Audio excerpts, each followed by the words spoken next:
Boa tarde a todos, sejam todos muito bem-vindos a essa nossa última noite do nosso 40º ciclo de estudos em Direito Bancário, promovido pela Comissão Especial de Direito Bancário da OAB, comemorando então esse 40º ciclo de estudos. Inicialmente, então, dou as boas-vindas a todos.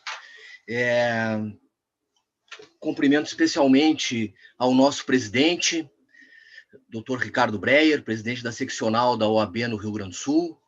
Cumprimento também ao nosso presidente da Comissão Especial de Direito Bancário da OAB do Rio Grande do Sul, Dr. Luiz Augusto Beck da Silva. Então, hoje temos aqui, na continuidade, nessa nossa última noite, tivemos terça, quarta e hoje quinta encerrando. Hoje temos dois colegas que são membros da Comissão Especial de Direito Bancário, o doutor Alisson dos Santos Capelari e a doutora Renata Terra. Eu, antes, então, de iniciar e de apresentar formalmente os colegas, eu só quero, mais uma vez, ler aqui um comunicado que é importante, que é de praxe nesse tipo de evento, apenas para dizer que a posição institucional da OAB, ela evidentemente é sempre externada, por seus órgãos executivos e deliberativos, pela presidência e pelo conselho seccional da OAB.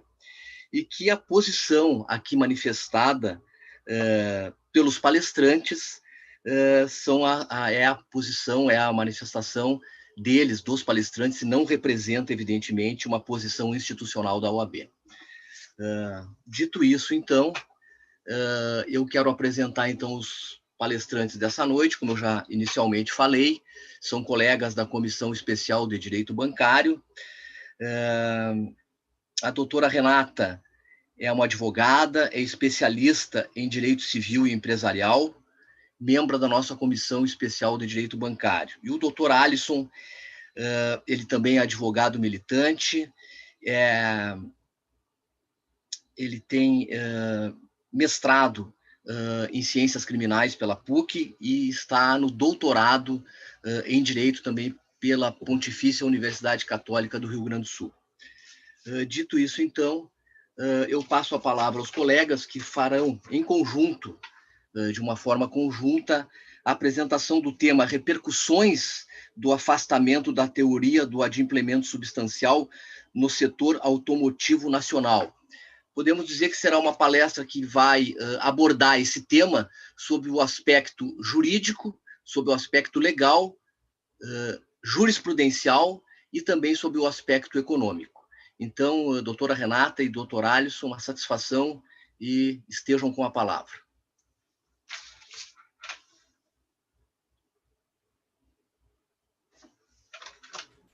Olá, doutor Júlio, muito obrigado pelas considerações feitas. Gostaria de, inicialmente, fazer uma saudação a todos os espectadores que estão prestigiando o nosso 40º ciclo de estudos de Direito Bancário. Também cumprimentar o presidente da nossa OAB, Ricardo Breyer, doutor Júlio Carlos Borges Vaz, aqui, vice-presidente da Comissão Especial de Direito Bancário, doutor Luiz Augusto Beck, nosso presidente, que não pode estar aqui prestigiando agora nesse momento. A minha colega Renata de Alcântara e Silva Terra, co-apresentadora dessa exposição, certo? Uma grande amiga, uma mente talentosíssima, que depois vai nos brindar com os aspectos mais jurídicos do nosso tema. E o nosso tema é, resumindo, o setor automotivo, financiamento automotivo, certo? Que é um assunto muito caro para os brasileiros, entende? Nós fizemos uma pesquisa acadêmica que acabou resultando num artigo que será publicado em revistas da área, acadêmicas sobre a área, que nós tratamos da alteração substancial do panorama jurisprudencial das Cortes Nacionais acerca do financiamento de veículos. A gente, o doutor Júlio foi meu colega junto no departamento jurídico do Banco do Brasil há um tempo. Ele se lembra muito bem de como era o panorama das ações revisionais de financiamentos de veículo fim dos anos 90, início dos anos 2000, principalmente depois do surgimento e desenvolvimento aqui, principalmente no Rio Grande do Sul, da corrente do direito alternativo, da questão da implementação do Código de Defesa do Consumidor. Então, assim, a gente notou na época que as instituições financeiras tiveram um grande revés através das ações revisionais, que praticamente extinguiram os contratos de leasing, arrendamento mercantil, em cima de veículos, né, que era patrocinado na época, né, pelas montadoras, instituições financeiras, e o leasing, que é uma modalidade mais comum de financiamento de veículos automotores no mundo todo, foi praticamente extinto aqui no Brasil por questões jurisprudenciais.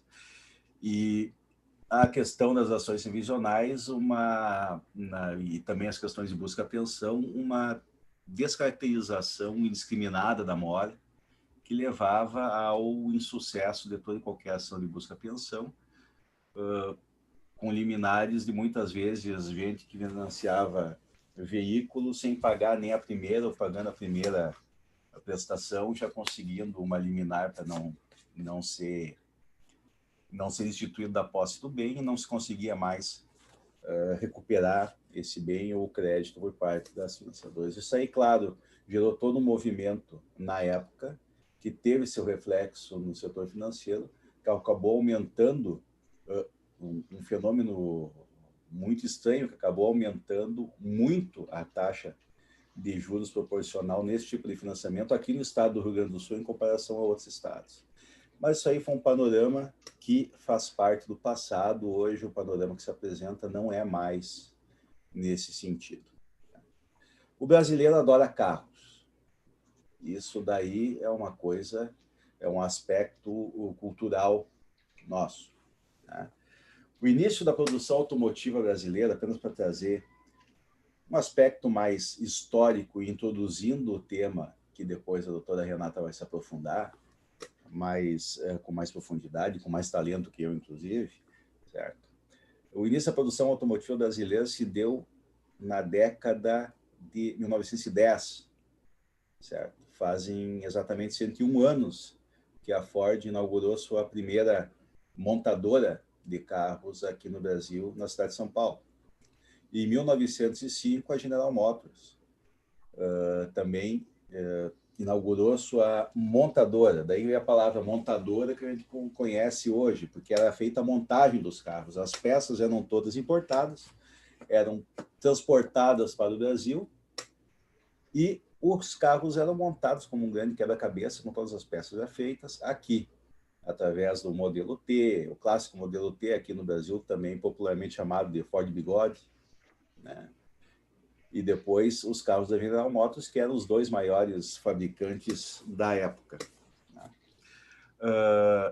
E junto com essas montadoras de carro veio as primeiras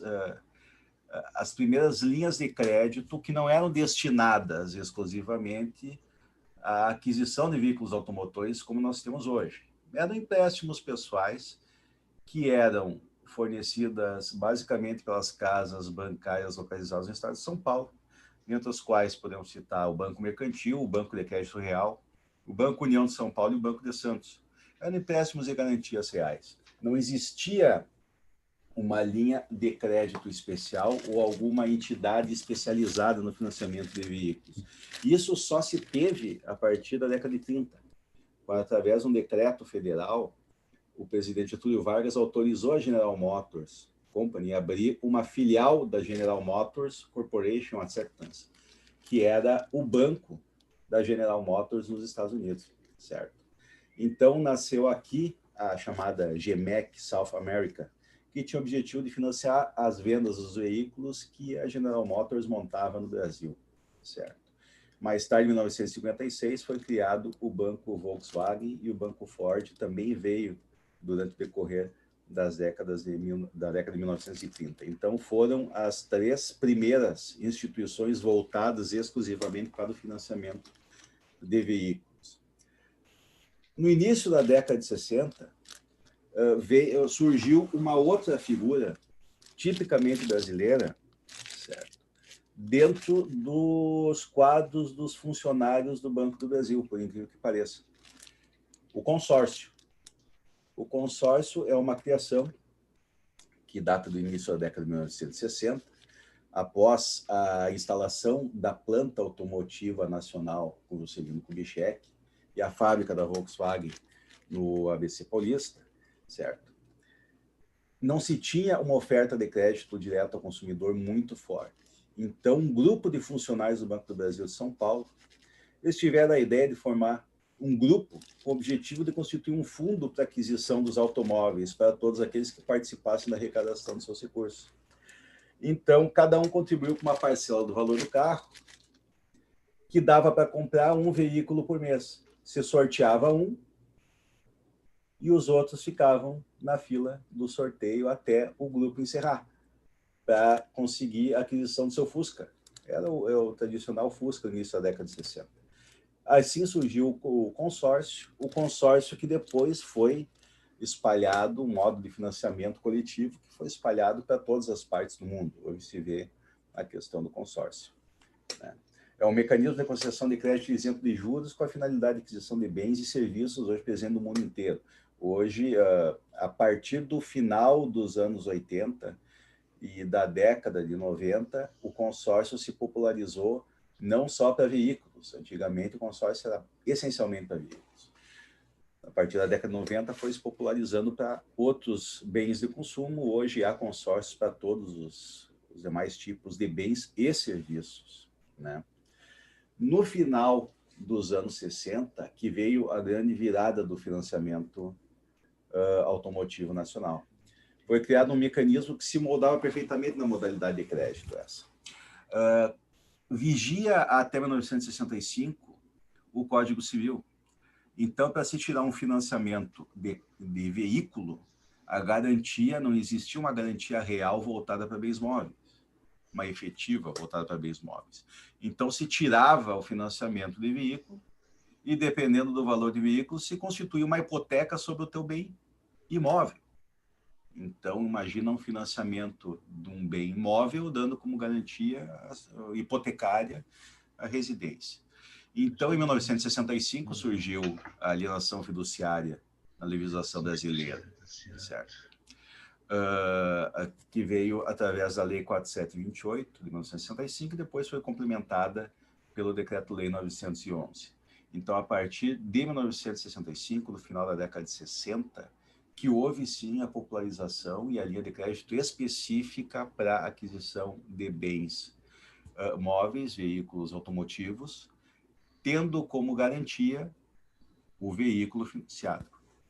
Certo. Então, para finalizar essa primeira parte introdutória e passando já a palavra para a doutora Renata, vou trazer só alguns números do Ministério da Economia sobre o setor automotivo nacional hoje, atualmente. O setor automotivo, ele representa cerca de 22% do PIB brasileiro, da indústria brasileira, perdão.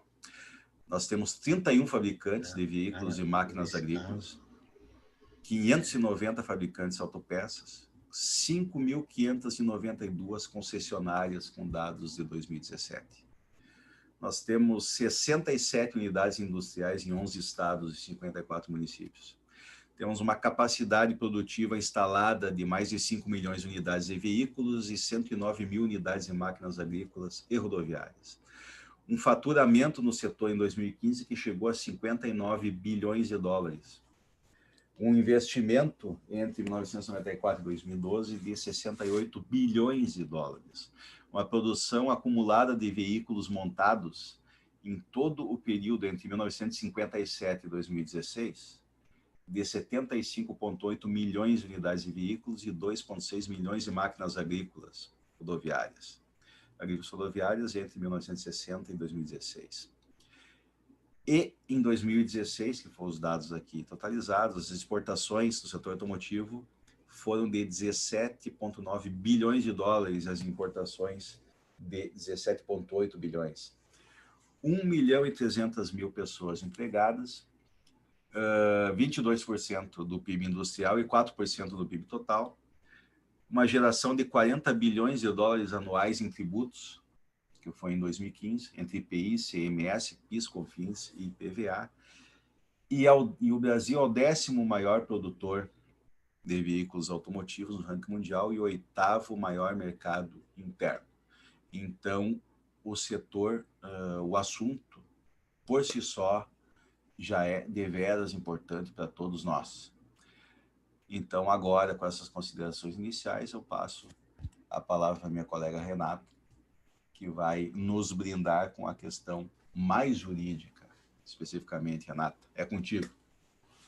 Obrigada, Alisson. Mas eu queria, antes, inclusive, de dar boa noite para todo mundo, eu queria constar aqui que o meu pai fez consórcio para comprar VHS. Então, né, veja bem, depois desse período dos automóveis, tem consórcio para qualquer coisa, e aí antigamente era tudo mais difícil, né? Eu lembro, o nosso primeiro VHS lá era fruto de consórcio. Renata, só uma curiosidade para rebater, então. O consórcio para VHS foi o primeiro grande bem de consumo que foi proporcionado, o consórcio depois do automóvel. Foi uma resposta ao enorme volume de contrabando do pessoal que vinha do Paraguai e do Uruguai trazer dos videocassetes, porque eram muito caros os nacionais, o pessoal trazia de fora. Então foi proporcionado grupos de consórcio para isso. Isso aí deve ter sido no fim dos anos 80 e início dos anos 90. Mas tu é muito nova para isso, tu nem nascida era na época. Então, vamos lá, então. Boa noite a todos. Agradeço muito a oportunidade de estar aqui, né, doutor Júlio, muito obrigada. A todos os envolvidos da OAB, que sempre nos dão muito apoio. E o doutor Alisson aí, para a gente fazer esse bate-papo, que é uma dobradinha hoje a respeito desse tema que é bem importante.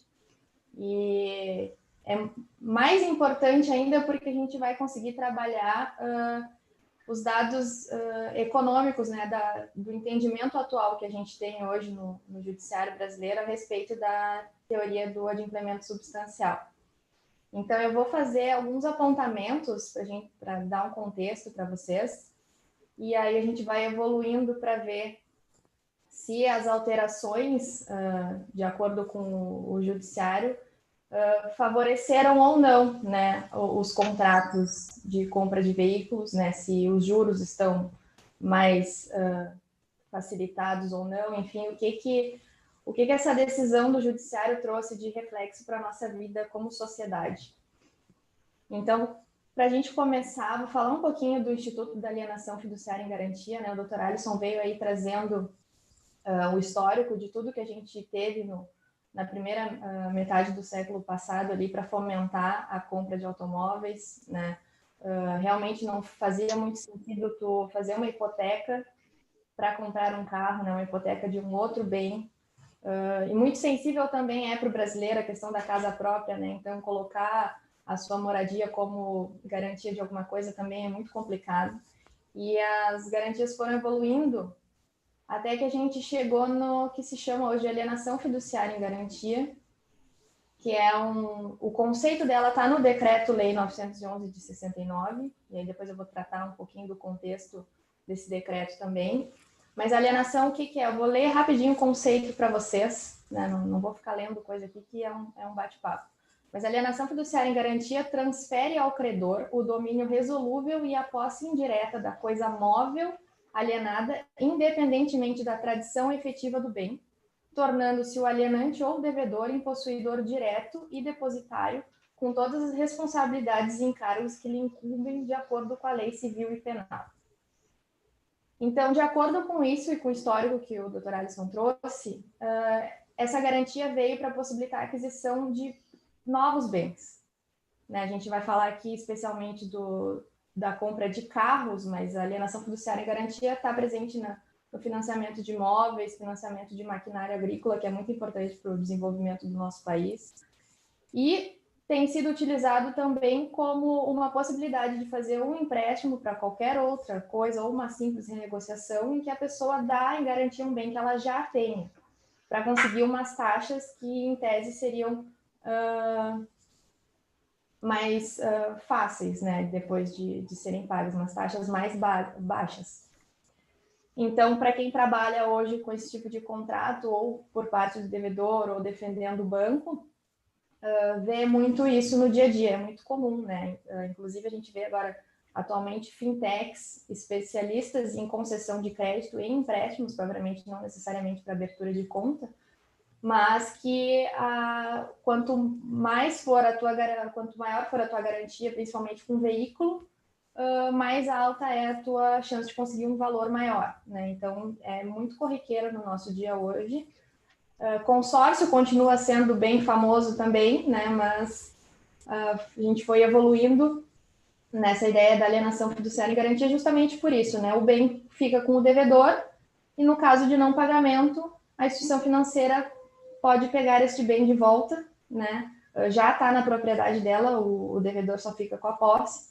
Então, foi uma maneira encontrada no Brasil para a gente expandir um pouco mais a concessão de crédito, né? E aí eu vou entrar na questão do contexto, de quando foi que essa alienação fiduciária começou a entrar no nosso dia a dia brasileiro aqui. Como o doutor Alisson falou, esse conceito veio em 65, muito sutil, numa forma sem muitas explicações, sem muitos detalhamentos, eu vou dizer, na lei do mercado de capitais. E aí evoluiu posteriormente em 69 com o Decreto-Lei 911. E aí quem teve a oportunidade de ler esse decreto, ele é praticamente um roteirinho muito claro, né, bom, enfim, tem um contrato com essa garantia, o devedor não me pagou, o que eu faço? Quem nunca fez nada disso na vida pode pegar aquela lei, ela é muito clara e vai ver que tem um roteirinho ali, um passo a passo, tranquilo na lei, né? A busca e apreensão às vezes é bem complicado, mas é um roteirinho muito bem feito, eu diria, a respeito dessa garantia. E em 69, a gente tinha no Brasil ditadura, né, lá nos primeiros anos. Quem governava era o Médici. E aí eu acho que, bom, como o Alisson brincou ali, na década de 60, eu não estava aqui para contar a história, nem para ver nada, mas a gente pensa que boa parte do contexto dessa garantia de alienação fiduciária veio como uma forma de amenizar algumas questões realmente muito duras que a gente passou aqui no período da ditadura. E de 69 a 73, o Médici propagava por aí um tal do milagre econômico. E aí por isso que eu digo que, de certa forma, era alguma coisa que pretendia amenizar a vida dos brasileiros com algumas facilidades que, na verdade, no fim, só nos causou problemas também depois.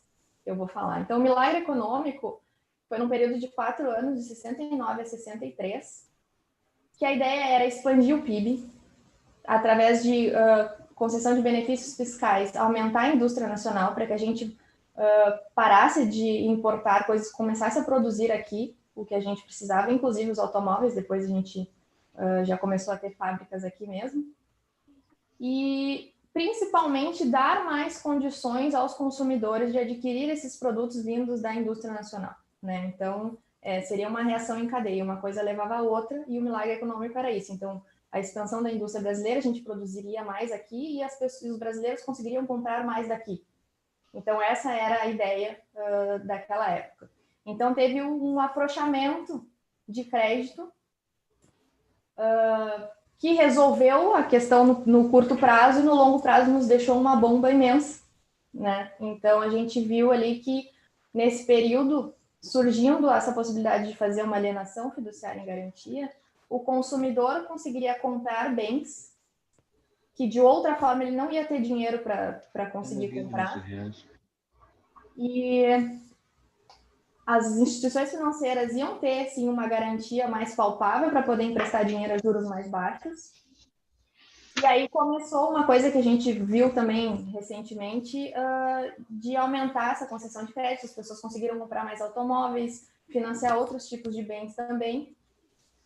Só que isso, no longo prazo, nos trouxe muitos prejuízos, porque como foi um afrouxamento sem pensar no longo prazo, logo depois a gente teve muito desemprego, o salário mínimo desvalorizou muito e aumentou a dívida externa. É uma coisa que a gente vê que a história realmente é cíclica, né? Porque isso se repete.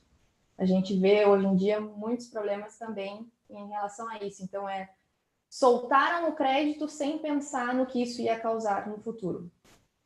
Mas aí isso seria um outro papo, enfim, mas para vocês entenderem, daí surgiu esse Instituto da Alienação Fiduciária e Garantia, justamente por isso. A instituição financeira emprestava mais dinheiro, juro mais baixo, e o consumidor conseguia ter acesso ao que ele precisava, inclusive ao carro novo produzido aqui, já no mercado nacional, enfim. E, em tese, tudo isso estava facilitado. Como eu falei, depois desse afrouxamento de crédito, a gente foi passando por alguns períodos de crise, enfim. E aí que entra no nosso Poder Judiciário a teoria que a gente trata hoje aqui, também no artigo que a gente fez, do adimplemento substancial. E aí eu digo que, eu vou falar para vocês assim, que essa teoria ela começou a ser amplamente divulgada aqui e aceita nos tribunais, principalmente depois do Código Civil de 2002. Mas ele já vinha ali nos anos 80, nos anos 90, a pipocar, digamos assim, em alguns tribunais. Inclusive, no STJ, quem levou essa teoria foi o Rui Rosado de Aguiar, que ele foi desembargador aqui do Tribunal do Rio Grande do Sul. E aí, até em termos de cultura, nada a ver com o que a gente está falando. Eu descobri recentemente que o Rui Rosado estudou no Júlio de Castilhos, que foi uma excelente escola aqui no Rio Grande do Sul, em Porto Alegre. E aí ele foi pioneiro nisso. Então, a gente teve essa questão da ditadura ali nos anos 69, acabou em 85. A gente foi acumulando alguns prejuízos desse afrouxamento de crédito lá, mas não tinha nada no ordenamento jurídico brasileiro que pudesse facilitar um pouco a vida desse devedor, né, dessa pessoa que pegou carona nessa concessão de crédito e depois, com todos os prejuízos que isso ocasionou, também perdeu a possibilidade de pagar os seus contratos. E aí a teoria do adimplemento substancial, ela foi trazida aqui para o Brasil com origem lá na Inglaterra, no século XVIII. Então, 1774 é o primeiro julgamento que a gente tem lá na Inglaterra sobre este assunto. Então, é realmente algo muito antigo que a gente importou depois de muito tempo. E a questão era o seguinte, se eu tenho um contrato que não está totalmente pago, mas boa parte dele está pago, então o banco perde o direito de pegar o bem de volta, digamos assim. É o que hoje em dia a gente fala muito assim em renegociações com o banco, o principal já está pago, o que o banco está querendo é juros, então ele pode dar uma aliviada, né? No popular seria mais ou menos assim. E essa teoria foi facilitada a adaptação dela aqui no Brasil justamente com o Código Civil de 2002, e aí a gente tem no próprio STJ, a partir dessa data, muitos julgados nesse sentido, porque o Código Civil de 2002 positivou aqui no ordenamento jurídico brasileiro o princípio da boa-fé. O princípio da boa-fé está lá no 422 do Código Civil, a boa-fé é objetiva, então boa parte do entendimento era que estaria ferindo a boa-fé dos contratantes se a instituição financeira reavesse aquele bem com boa parte daquele contrato já pago. Então, isso foi o que possibilitou aqui dentro do ordenamento que essa teoria aparecesse cada vez mais, porque a teoria do adimplemento substancial não está positivada em nenhum dos nossos códigos, é só na jurisprudência que ela vem com essa possibilidade trazida do Código Civil. Essa discussão, né, vem da doutrina civilista. E aí a grande questão que a gente tinha era num pequeno detalhe, tá? Na Inglaterra, para essa teoria ser aplicada, a gente tinha 3 requisitos, tá? A primeira é que a parcela inadimplida fosse muito pequena diante do total do contrato. Que as parcelas pagas deveriam ser satisfatórias já para o credor. Então, é aquilo que eu falei, né? Se o principal já está pago, o resto é juros, a gente consegue negociar de uma maneira melhor. e que o devedor tivesse boa vontade e diligência para tentar pagar as prestações, ou seja, que ele estivesse demonstrando para o judiciário que ele estava atrás de conseguir mais trabalho, de valores de negociação, de tentar alguma outra forma de pagar aquele contrato. Então, é demonstrar a diligência. Esses são os 3 requisitos que essa teoria tinha lá na Inglaterra.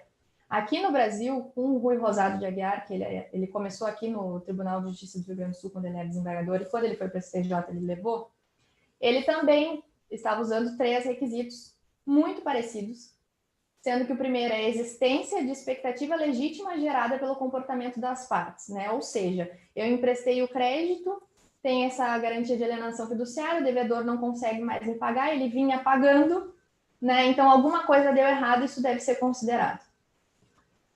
2, que o pagamento que estava faltando do contrato fosse de valor ínfimo em relação ao total da dívida.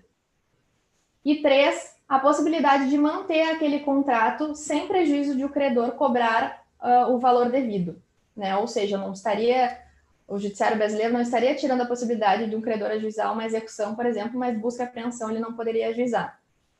Só que qual era o problema? Que durante muitos anos causou muitos transtornos em todos os tribunais do país, é justamente a expressão valor ínfimo. Esse é um critério extremamente subjetivo, e aí, ao longo dos anos, cada tribunal entendia de alguma forma, né? Uns entendiam que, para aplicar a teoria, tinha que ter 90% do contrato cumprido, outros 85%. Já teve tribunal que entendia que pagou mais da metade, já estava, o adimplemento substancial podia ser aplicado aqui, porque justamente com aquela ideia, o principal foi pago, o resto é juro. E isso estava causando muita confusão. Cada tribunal decidia de uma maneira, e isso deixava o mercado muito cheio de incertezas, né? Porque como é que tu vai fazer todos os cálculos de concessão de crédito se tu não sabe o que vai acontecer lá na frente, de que maneira essa teoria vai ser aplicada, se ela vai ser aplicada. Então, quando isso chegou no STJ, e aí é muito interessante porque chegou lá, a teoria chegou lá com outro tipo de contrato, era um contrato de seguro. Foi um dos primeiros a serem julgados. E a teoria do adimplemento substancial continua valendo. Depois a gente vai falar sobre isso. Para outros tipos de contrato, continua valendo. Então, para contratos de seguro, uma pessoa estava pleiteando uma indenização, né, do sinistro, e não tinha pago a última parcela do seguro antes do falecimento do segurado, não tinha sido pago. Então, isso foi toda uma confusão gerada, e eles aplicaram a teoria do adimplemento substancial, considerando que essa parcela faltante, essa última parcela, seria um valor ínfimo.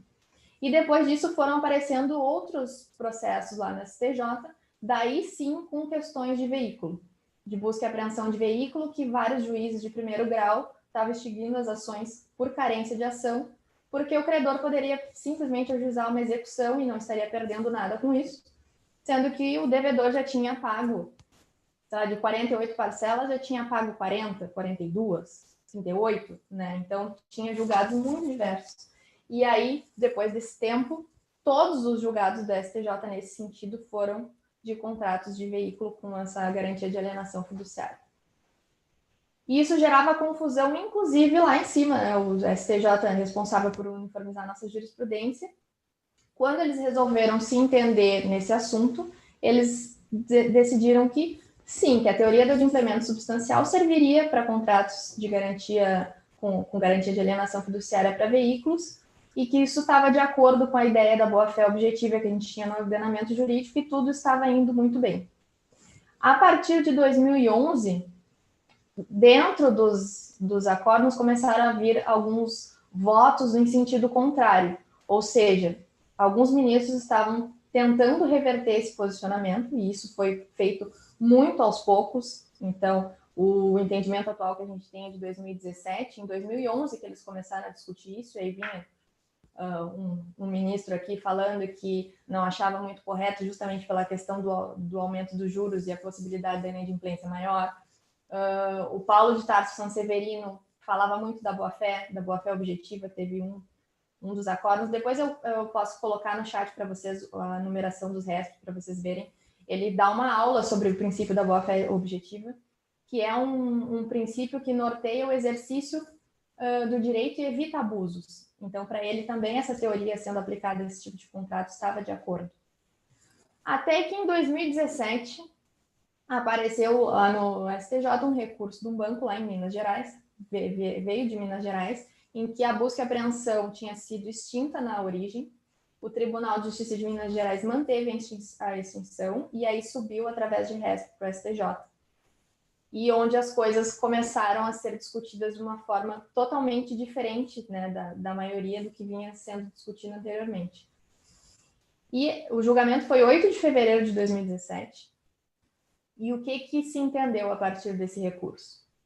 Que a teoria do adimplemento substancial pode servir para qualquer outra coisa, qualquer outro tipo de contrato, mas contratos com alienação fiduciária e garantia não. Por quê? Porque desvirtua o entendimento e o contexto do Decreto-Lei 911 de 69. Qual era o entendimento e o contexto, né, que a gente comentou aqui? Era facilitar a concessão de crédito, mas mantendo a instituição financeira com algum tipo de garantia, uma garantia palpável.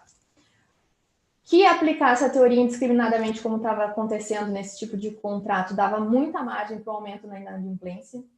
Inclusive, eu até lembro de um caso que eu estava estudando na faculdade, até foi com o Paulo de Tarso Severino, uma professora aqui na PUC, dava aula de obrigações, e ele comentou, não, porque eu vi um caso agora que uma pessoa comprou uma motocicleta e na semana seguinte já estava avisando, né, uma revisional.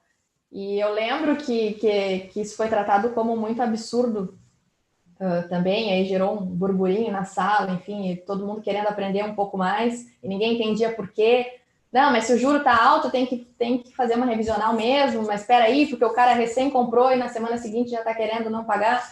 Eu lembro bem que deu isso. E no fim são esse tipo de discussão que a gente vai levando através dos processos por todas as instâncias do judiciário, né? E um entendimento muito interessante também desse RESP de 2017 foi um entendimento da Nancy, e ela disse que impedir o credor de ajuizar a busca e apreensão, empurrando ele, né, digamos assim, para uma ação de execução, estaria barrando o acesso dele ao judiciário.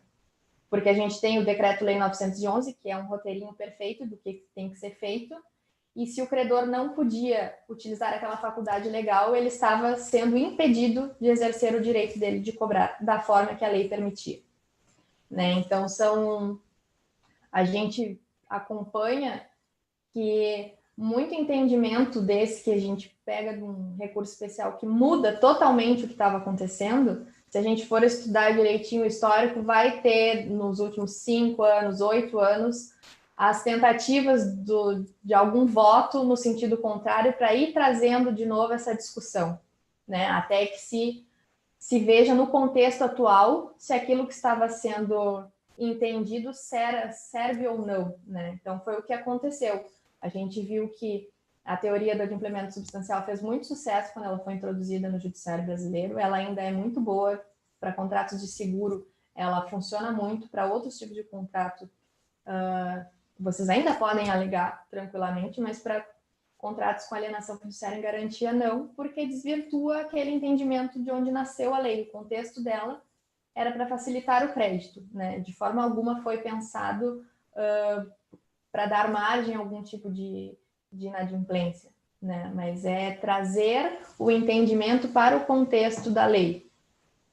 E isso é muito interessante realmente de acompanhar. E em diversos assuntos, né? Não só nesse, como a gente vai fazendo as coisas de uma determinada maneira, até que se chegue um momento que a gente, não, peraí, mas eu acho que não está adequado com aquilo que a gente queria. Então, os entendimentos vão sendo revistos.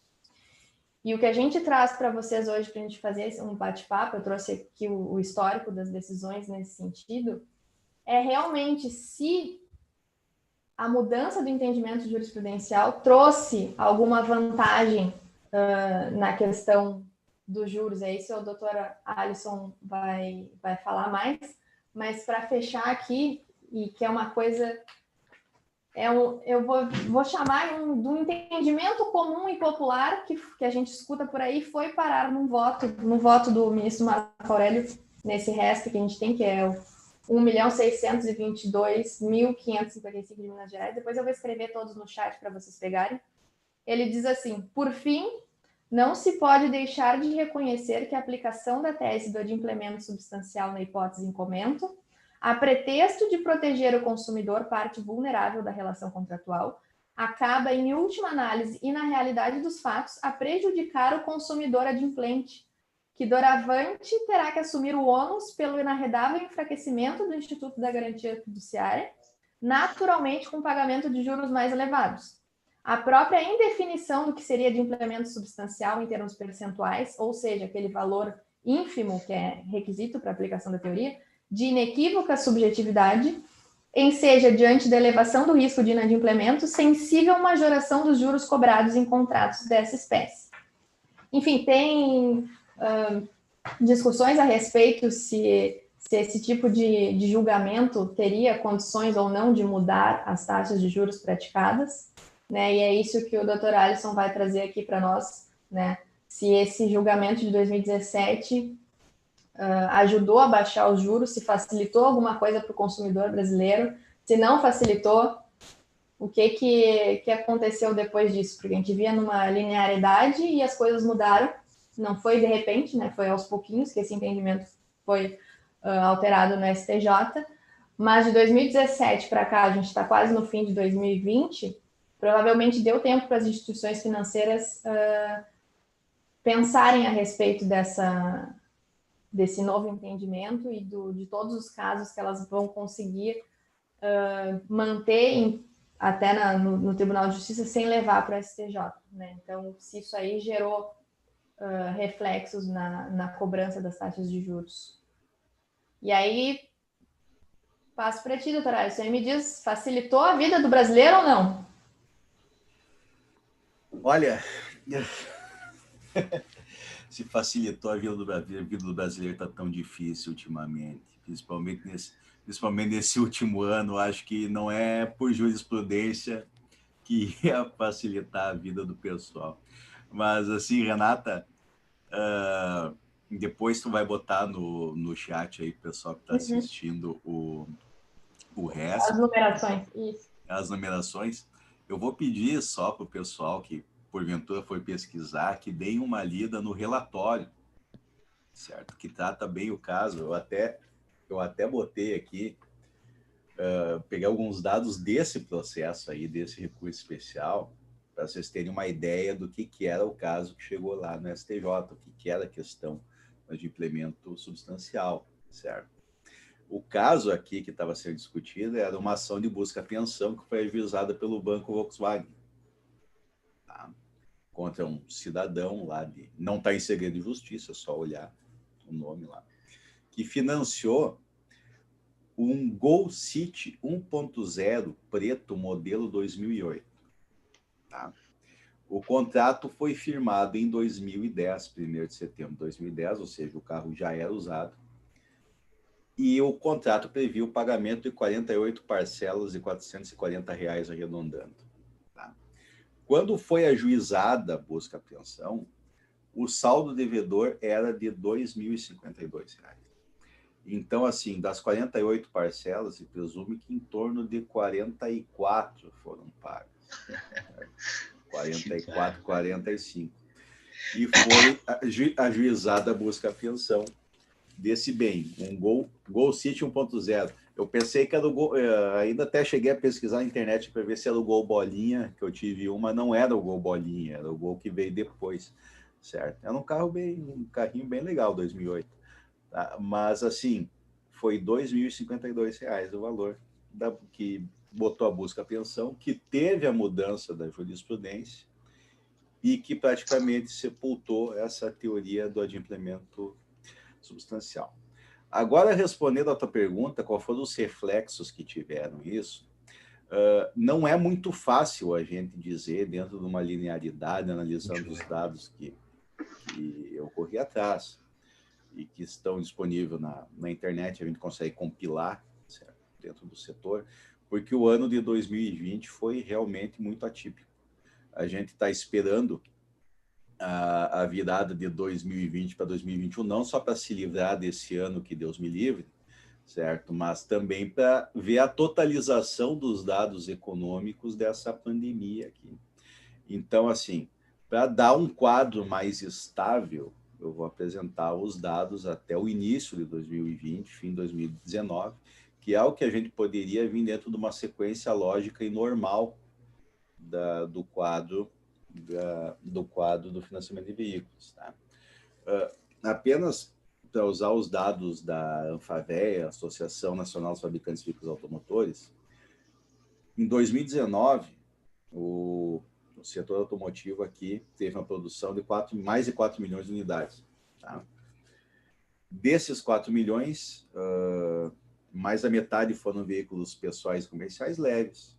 Nós tivemos 141 mil veículos comerciais, ônibus e caminhões, e 1.100.000 motocicletas. Tá? E 95% de todo esse montante foi regularizado e emplacado nesse período. Tá? Hoje nós temos uma frota, em 2019, né, tínhamos uma frota nacional de 83 milhões de unidades, certo? Dessa frota total, 58% dos veículos pessoais e comerciais leves, ou seja, mais de 31 milhões, certo? 70% dos veículos comerciais, 2 milhões de unidades, 66% das motocicletas, 17 milhões de unidades, foram adquiridos mediante financiamento por algum gravame. Tá? Então, nós temos em torno de toda essa frota de veículos que entrou no mercado em 2019, arredondando aqui em torno de 60% a 65% dele financiada com gravame. Ou seja, é muita coisa. É um volume muito expressivo de bens de linha de crédito condicionado.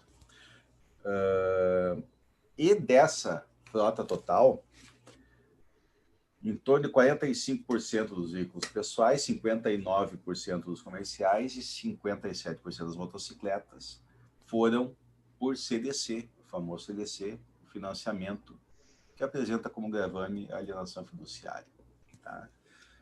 Então, são bilhões e bilhões de reais que são movimentados por ano apenas nesse setor de financiamento automotivo.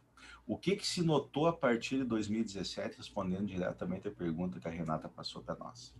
Depois da mudança desse panorama jurisprudencial, que foi espalhado para todo o Brasil, hoje é praticamente uniforme o entendimento de que não se aplica a questão da teoria do inadimplemento substancial. Aqui no Rio Grande do Sul, o Tribunal de Justiça, através das câmaras cíveis que julgam o assunto, são praticamente uniformes no entendimento, certo? A gente notou, não quer dizer que tem uma relação direta, expressiva com o julgamento, mas o julgamento também ajudou bastante a dar esse cenário. Se teve uma redução da inadimplemência nessa modalidade, tá? Tanto na base de clientes física quanto na base de clientes pessoa jurídica.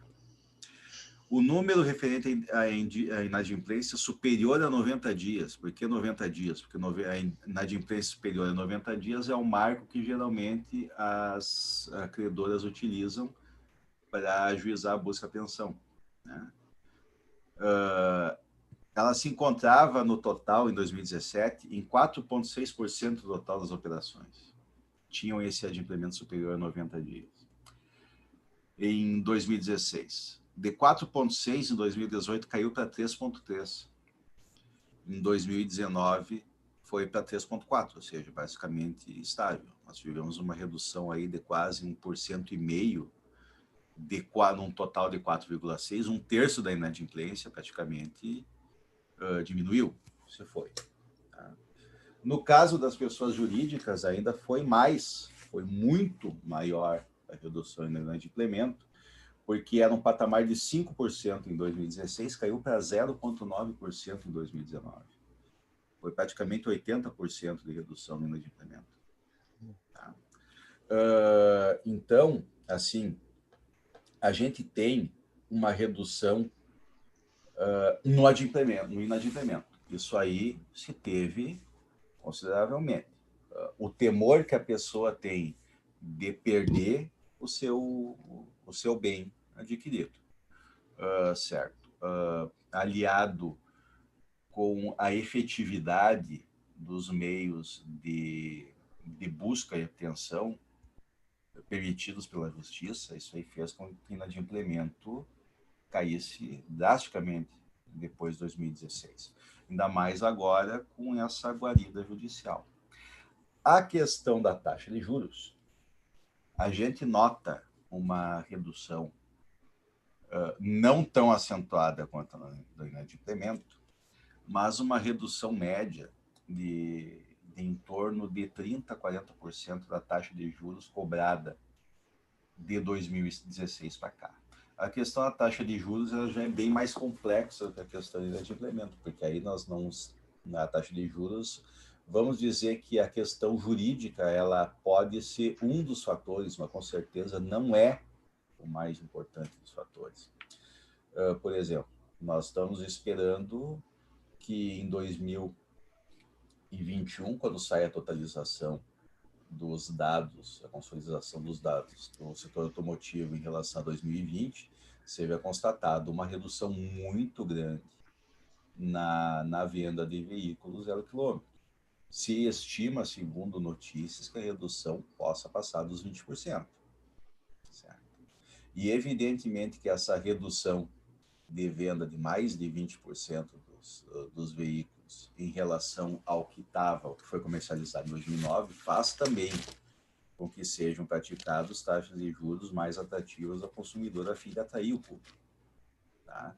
Até porque muita gente perdeu o poder aquisitivo e trocar de veículo, adquirir um veículo novo, não está ainda na prioridade do brasileiro superior à sobrevivência e à alimentação e à educação e algumas outras coisas que foram direcionadas os recursos parcos que tiveram o povo durante esse ano de 2020. Mas se analisarmos as taxas praticadas as taxas médias que estão à disposição de todos no Banco Central, em comparação a 2 anos atrás, elas estão com uma taxa média bem menor do que era há um tempo atrás. Não estão, por exemplo, tão baixas quanto era na época, ali por 2009, 2010, quando o governo federal deu um incentivo muito forte na produção, na aquisição, aumento de prazos, diminuição de taxa de juros, facilitou muito o crédito. Certo? Não se chega a um patamar como era daquela época, mas se teve uma redução significativa dos 2 anos para cá. Não quer dizer, reforçando, que seja por causa da jurisprudência, muito mais por fatores macroeconômicos do que por isso. Mas também pode-se dizer que ajudou. Na inadimplência, indiscutivelmente. Na taxa de juros, teve sua colaboração também. Esse é o entendimento que eu tenho e estamos esperando os dados de 2020 serem totalizados. Está bem, doutor Alisson. Não sei se tem mais alguma consideração a respeito do tema, se a doutora Renata quer fazer mais alguma colocação, mas desde já eu parabenizo os colegas aí pela palestra, um tema realmente bastante atual, né? Porque, como a gente viu, essa decisão do STJ foi de 2017, então, julgado aí de 3 anos, né? Então, bastante atual. É um tema bastante polêmico, né? Muito polêmico, porque gerou várias discussões, várias controvérsias, né? Teve 2 votos vencidos, inclusive, nesse julgado. É um tema realmente bem interessante sob o ponto de vista doutrinário, jurídico, né? Vale a pena mesmo, acho que a doutora Renata fez um estudo aí bastante aprofundado desse tema. É um acórdão, eu tive já dando uma estudada nesse acórdão, se não me engano, ele tem 65 laudas, né? Vários ministros votaram, a ministra Nancy Andrighi votou no sentido, o relator também, enfim, deu uma polêmica muito grande, mas eu me lembro que teve dois... Né? Teve 2 votos vencidos, né? Que restaram vencidos, enfim. Mas a decisão judicial, né? Ainda mais do STJ, por mais que a gente até eventualmente discorde do teor dela, a gente tem que aceitar, né? Tem que aceitar e procurar cumprir, né? Porque, como a gente sabe, o judiciário sempre tem o privilégio, né, de errar por último, né? Então a gente tem que aceitar e tem que cumprir. Muito bom mesmo, um tema atual, interessante, né, de aplicação também, bastante corrente aí no dia a dia forense, pelos colegas que militam na advocacia bancária. Então, agora eu coloco a palavra aí à disposição. Se algum participante quer fazer algum questionamento aos colegas, aproveitem que a oportunidade, então, fica agora aberta aos participantes. Eu vou só me meter aqui um pouquinho antes das perguntas. Sim. Porque é muito bacana quando algum tema traz votos assim e discussões tão ricas, né? A gente, Sim. Infelizmente, tem muitas decisões que são padronizadas, enfim, mas em alguns temas os ministros realmente tiram um bom tempo e aí apresentam pesquisas e pontos de vista e históricos que são muito importantes, inclusive para fins de estudo, né? E esse é um caso que, apesar de ter votos em sentido contrário, enfim, todos muito bem argumentados, né? Então, isso aí enriquece, né? Enriquece a decisão, né? Quando tem votos em sentido contrário, a decisão é melhor, né? Porque ela se verifica que houve um debate, né? Que não foi apenas um concordo, um voto com o relator, né? Houve um debate, houve um estudo, né, entre os ministros. Isso é muito bom, é muito importante. Eu acho que enriquece a jurisprudência, né? E quando tem divergência, sempre abre uma possibilidade no futuro, caso mude o cenário daquilo, né? Daqui a pouco ser revisitado, que nem foi o caso desse nosso julgado aqui, né? Da teoria do adimplemento substancial, que ele era visto de uma maneira e foi mudando, alterando aos pouquinhos, até que a gente tem esse entendimento atual. Então, Exatamente. Também ter um voto, mesmo que divergente, bem estruturado ali, com muitos argumentos, também deixa aberto para o futuro uma possibilidade de a gente voltar, né? Voltar e debater mais um pouquinho.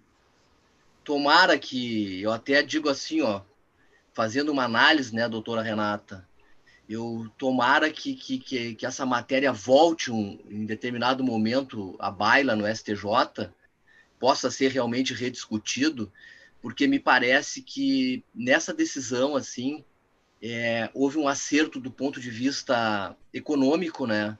Mas do ponto de vista jurídico, doutrinário, ela me parece que foi equivocada, né?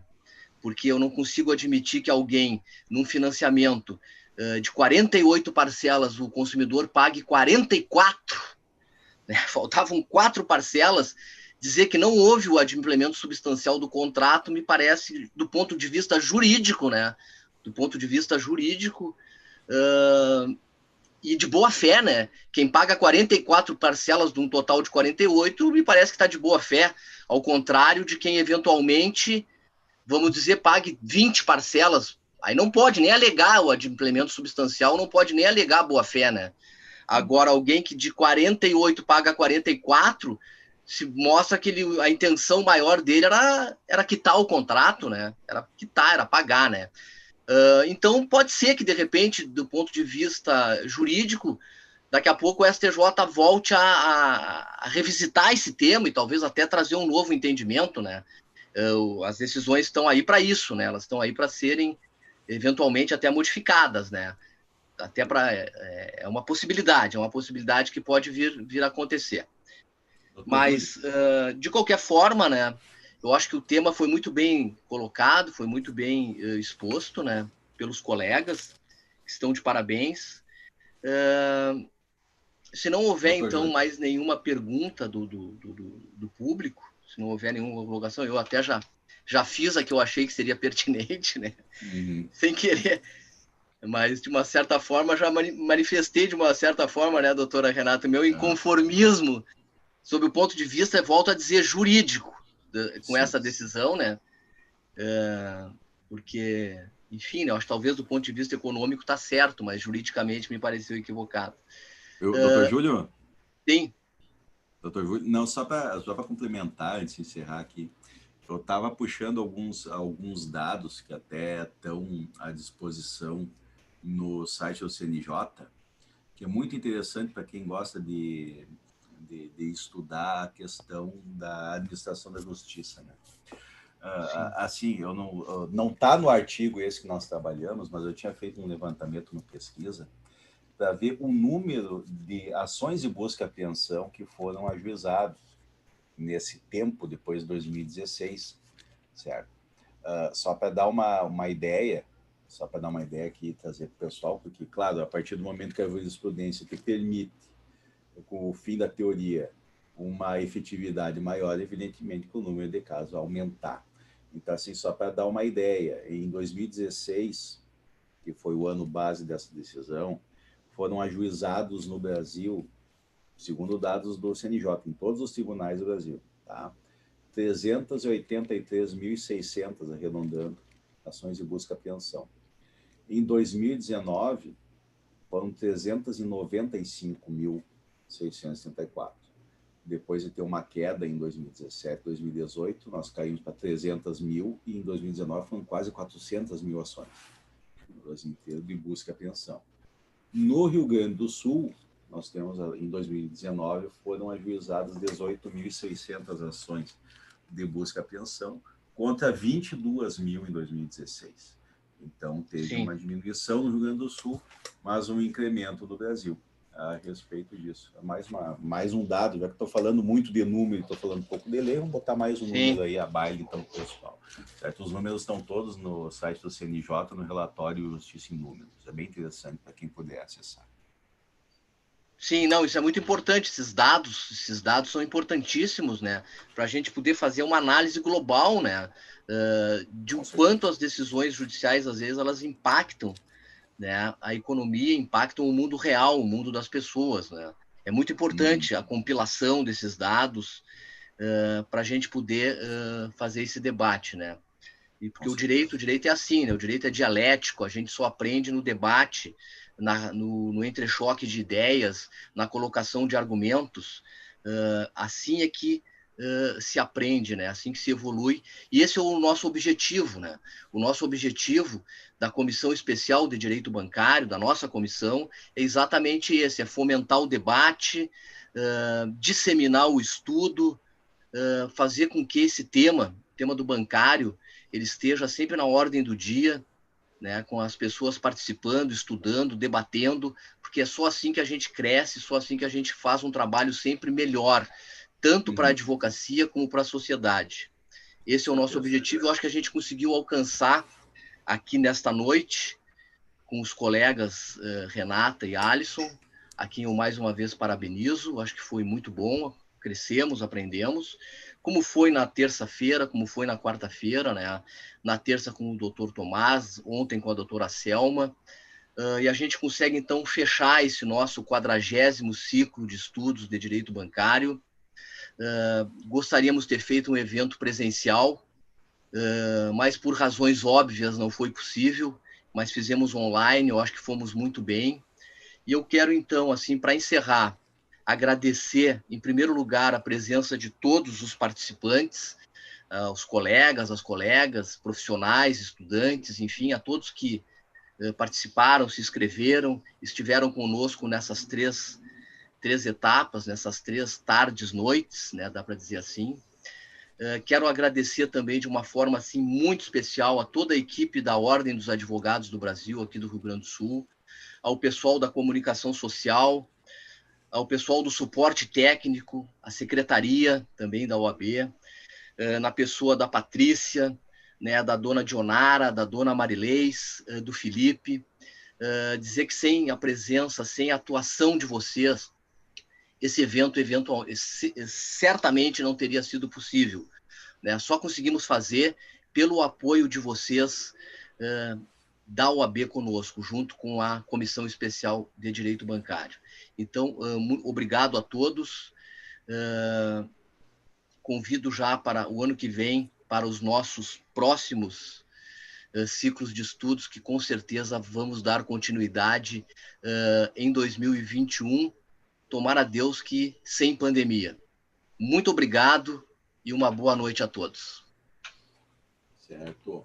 Muito obrigada. Boa noite.